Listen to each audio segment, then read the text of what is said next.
Kenapa kita perlu menjaga zikrullah? Supaya hidup itu tenang, pilihan-pilihannya tenang. Mau pilih apa saja tenang.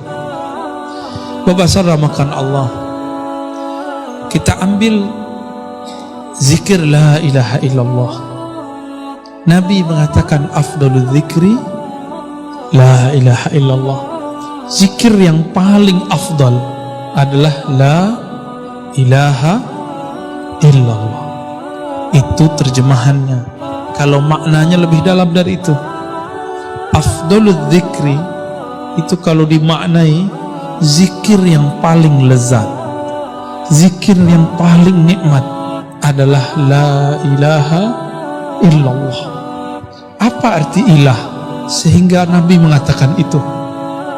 Ternyata kalau orang betul-betul membaca la ilaha illallah, ilah salah satu maknanya adalah tempat hati bergantung, tempat hati nancap, tempat hati berkiblat, tempat hati condong. Jika kita katakan tiada lagi kecondongan hatiku, tiada lagi semua yang aku inginkan, yang aku cintai kecuali Allah. Inilah yang disebut oleh Imam Ibnu Athaillah kemerdekaan seorang hamba, hurriyatul abd. Baru disebut Abdullah. Maka orang yang menyebut la ilaha illallah, tiada lagi tempat kami bergantung, tiada lagi tempat kami memuja, tiada lagi tempat kami menyembah kecuali Allah. Di saat itulah dia menjadi merdeka. Oleh karena itu seorang mukmin jiwanya merdeka.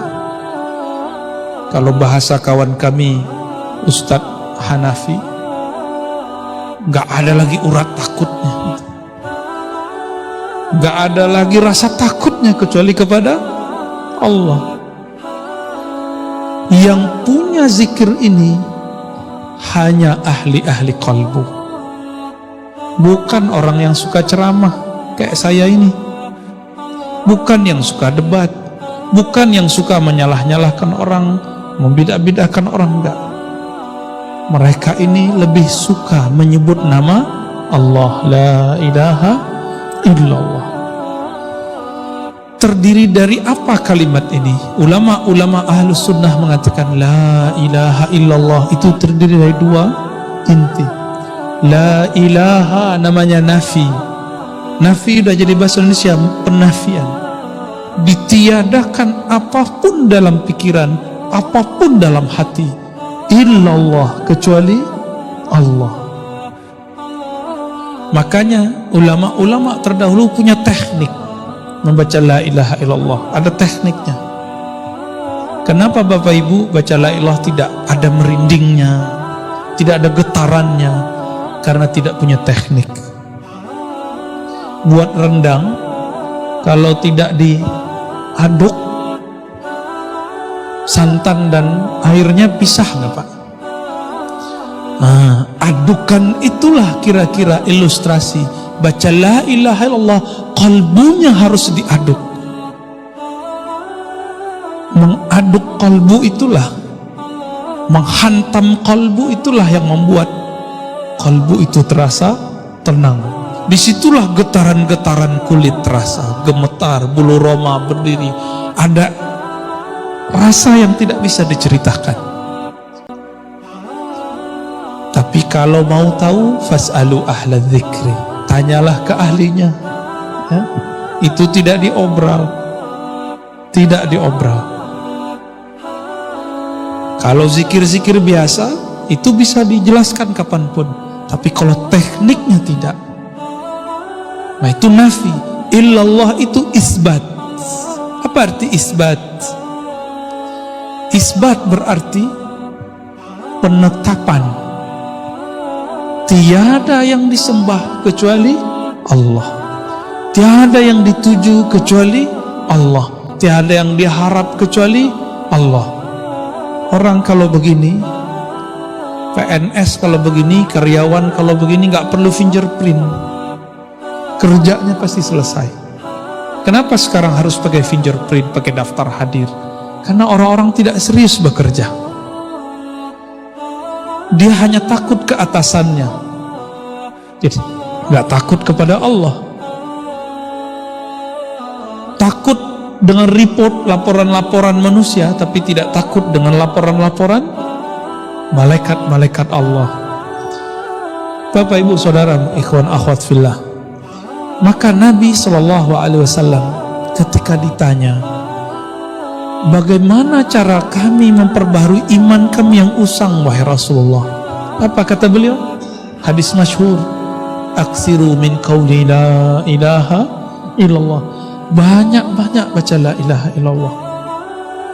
Maka hari ini kita bisa saksikan, siapapun yang lisannya dan kalbunya banyak menyebut nama la ilaha illallah, dipastikan merekalah orang paling bahagia.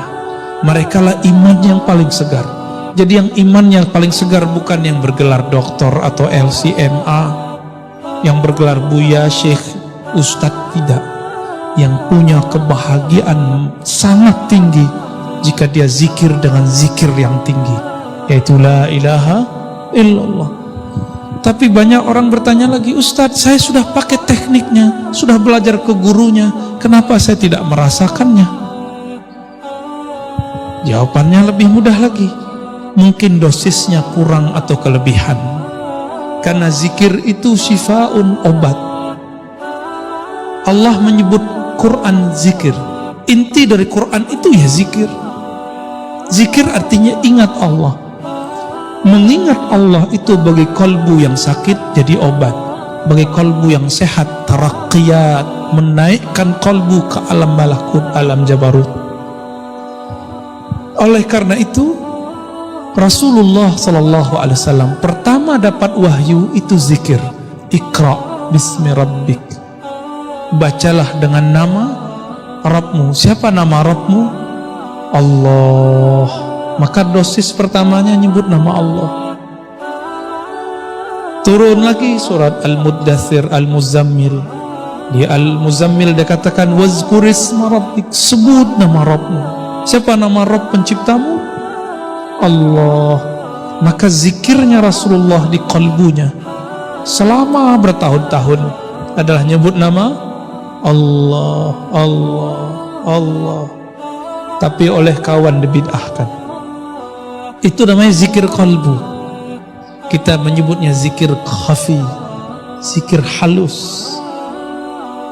Jadi Nabi SAW sebelum zikir lisan, kalbunya dulu zikir. Oleh karena itu Imam Bahauddin Shah Naqsyaband mengatakan apa? Awal dari teknik zikir kita itu akhir dari semua teknik-teknik yang ada. Biasanya teknik-teknik zikir yang ada dimulai dari lisan dulu, baru kalau sudah banyak pindah ke kalbu. Kalau Imam Bahauddin tidak, dimulai dari kalbu dulu baru ke lisan. Dan ini sesuai dengan hadis Nabi. Riwayat Imam Bukhari disebutkan bahwa Itban bin Malik menyampaikan hadis kepada Mahmud bin Rabi' dibantah oleh Abu Ayyub Al-Ansari. Apa yang disampaikan mereka? Allah mengharamkan kepada neraka, innallaha harrama 'alan nar, mengharamkan terhadap neraka man qala la ilaha illallah min qalbihi aw nafsihi. Ini syaratnya. Siapa yang membaca la ilaha illallah dari kalbunya, dari nafsnya, dari jiwanya. Ini hadis Sahih Bukhari di Kitabul Ilm. Kitabul Ilm, bab ilmu. Jadi Nabi memberikan syarat, tapi Abu Ayyub mengatakan, masa hadisnya gampang sekali untuk tidak dimakan oleh neraka, hai Mahmud. Apa kata Mahmud? Kalau gitu aku tanya lagi ke guruku nanti di Madinah, Itban, benarkah Rasulullah bersabda begitu? Dikejar setelah perang di Romawi, beliau pulang ke Madinah dan beliau bertanya kepada Itban, dan Itban mengatakan, betul, aku mendengar Nabi bersabda, Allah akan haramkan neraka untuk merusak, menyakiti, menyiksa orang yang mengatakan la ilaha illallah min qalbihi, dimulai dari kalbunya. Ini yang kita sebut isbat. Maka zikir la ilaha illallah disebut dengan zikir nafi isbat. Zikir meniadakan selain Allah, mengisbatkan Allah. Dan tapi walaupun disebut nafi isbat, isbatnya lebih dulu. Tetapkan dulu namanya di qalbu, baru baca la ilaha illallah. Inilah rahasia surat Ali Imran ayat kedua. Allahu la ilaha illa huwal hayyul qayyum. Allah dulu, Allah. Atau surah Al-Baqarah 255 ayat kursi. Allahu la ilaha illa huwal hayyul qayyum. Allah, Allah itu dulu, dimantapkan dulu. Ini yang disebut kurikulum berzikir. Namun kadang murid nggak sabar, mau cepat-cepat ganti zikir. Abu Hurairah sabar dengan zikir 12.000. Kenapa kita nggak sabar? Maka hitungan-hitungan zikir yang diramu oleh guru-guru kita tidaklah bid'ah. Itu termasuk kepada jumlah banyak. Uzkurullaha zikran katsira. Berzikirlah sebanyak-banyaknya. Oh, Nabi tidak pernah begitu. Tahu dari mana Nabi tidak pernah begitu? Maka Bapak saudara makan Allah, berzikir la ilaha illallah itu adalah mutiaranya ulama salafus saleh. Ingin ikut salaf, banyak zikir, jangan banyak berdebat. Ingin ikut ulama salaf, banyak menafi isbat la ilaha illallah. Maka guru-guru kami kadang-kadang ada yang mengijazahkan zikir la ilaha illallah 70.000, ada yang 11.000, ada yang 100, tergantung si muridnya sanggupnya yang mana. Sedangkan di hadis-hadis Nabi, contoh-contohnya sederhana. Ada yang 10 kali, ada yang 3 kali, ada yang 25, ada yang 70, ada yang 100. Itu bukan angka batasan, itu cuma angka contoh. Disebut dalam bahasa Arab lil mithal, untuk memberikan contoh. Kenapa? Sayyidatuna Aisyah radhiyallahu ta'ala anha mengatakan, Nabi setiap nafasnya zikir. Yazkurullaha ala kulli ahyani. Dan Nabi mengatakan perumpamaan orang yang zikir dan tidak zikir, masalul ladzi yazkur rabbahu wal ladzi la yazkur rabbah kamasalil hayyi wal mayyit. Orang yang zikir itu hidup, orang tidak zikir itu mati. Maka kadang-kadang Bapak Ibu saudara Allah, kenapa kalau mendengarkan khutbah atau kajian kok hampa? Mungkin kami atau ustadz-ustadz yang berduduk di sini kalbunya belum connect kepada yang menggerakkan kalbu, maka tidak sampai ke kalbu kita, nggak sampai. Tapi kalau dimulai dari kalbu, itu sebabnya jika dimulai dari kalbu, orang akan menikmati saat dia baca innal hamdalillah nahmaduhu wa nasta'inu. Bukan sombong. Hari ini orang membaca innal hamdalillah karena ingin disebut bermanhaj A, B, C, D. Orang kalau baca Allahumma sholli ala Muhammad, dihilangkan sayyidinanya biar disebut anti sufi. Begitu juga sebaliknya, orang baca sayyidina biar disebut sufi, biar disebut aswaja, biar disebut. Maka itu zombie ketemu zombie, kolbu mati kelbu kolbu mati, gak ada hasilnya. Maka bergurulah ke ahli kolbu. Siapa ahli kolbu? Yang memakmurkan kolbunya dengan zikrullah. Inilah makna surat An-Nur ayat 36. Fi buyutin azinallah. Surat An-Nur ayat 35, 36. Ini 36-nya. Fi buyutin, di rumah-rumah. Ini rumah Allah bukan? Tapi apakah Allah tinggal di sini? Bukan. Maka jika disebut rumah Allah fi buyutin, inti dari rumah Allah itu bangunan yang bagus ini, mimbar yang gagah ini, atau kaligrafi itu, atau qalbu mukmin yang menyebut nama Allah. Qalbu mukmin. Maka fi buyutin azinallah, di buyut-buyut, di rumah-rumah yang Allah izinkan diangkat namanya di situ. Yusabbihu, bertasbih di situ pada saat pagi dan sore. Maksudnya dari pagi sampai sore, sore sampai pagi. Maka ada namanya masjid bangunan di semen, tapi ada masjid qalbu. Itu ayatnya. Karena tempat berzikir hakiki itu di qalbu. Coba rasakan Pak, sudah pergi umroh, sudah pergi haji, kalau qalbu tidak dibawa ikut umroh, nggak ada hasilnya. Yang ada ingin disebut Pak Haji, kecil hati dipanggil nama. Seperti orang bergelar kecil hati tidak disebut gelarnya. Kawan saya ingin dihargai sebagai dokter, mengenalkan diri menyebut saya dokter fulan, geli telinga dengarnya. Tidak usah sebut dokter, tidak sebut haji. Buktikan dengan ilmumu, buktikan dengan amalmu. Pantas gak punya gelar dokter, pantas gak punya gelar haji. Gak usah sebut buya, ustadz, syekh, mursyid. Buktikan dengan qalbunya. I'malu fasayarallahu a'malakum. Beramal saja kamu, Allah akan melihat hasilnya. Maka Bapak saramakan Allah, terakhir ini hari Jumat, Rasulullah berpesan 14,5 abad yang lalu. Apa kata beliau? Aksirus salati alayya fi yaumil jum'ah.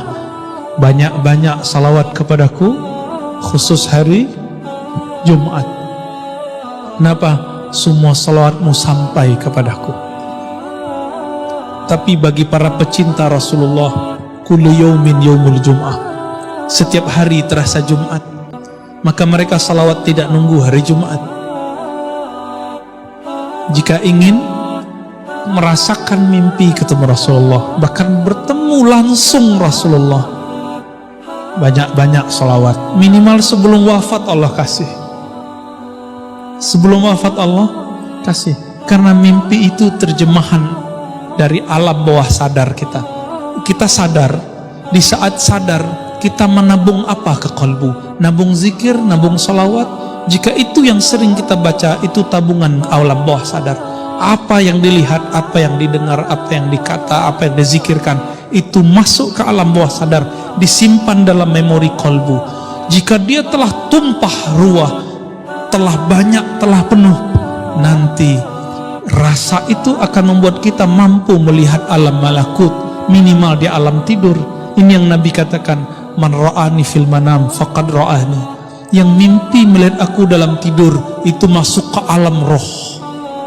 Dia benar-benar bertemu aku, bukan syaitan, bukan iblis, bukan jin.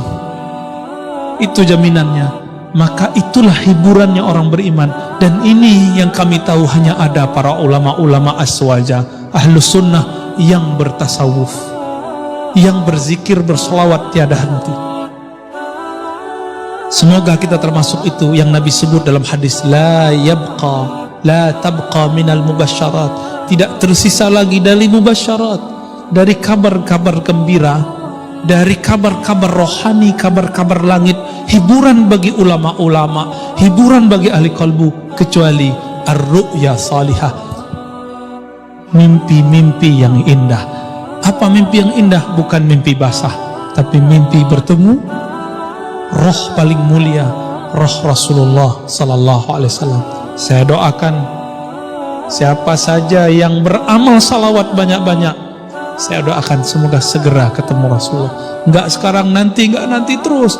Tapi ingat, kita salawat bukan karena ingin mimpi, kita salawat karena ingin menyampaikan cinta dan rindu kepada Rasulullah. Maka digabunglah la ilaha illallah Muhammadur Rasulullah sallallahu alaihi wasallam. Udah Pak?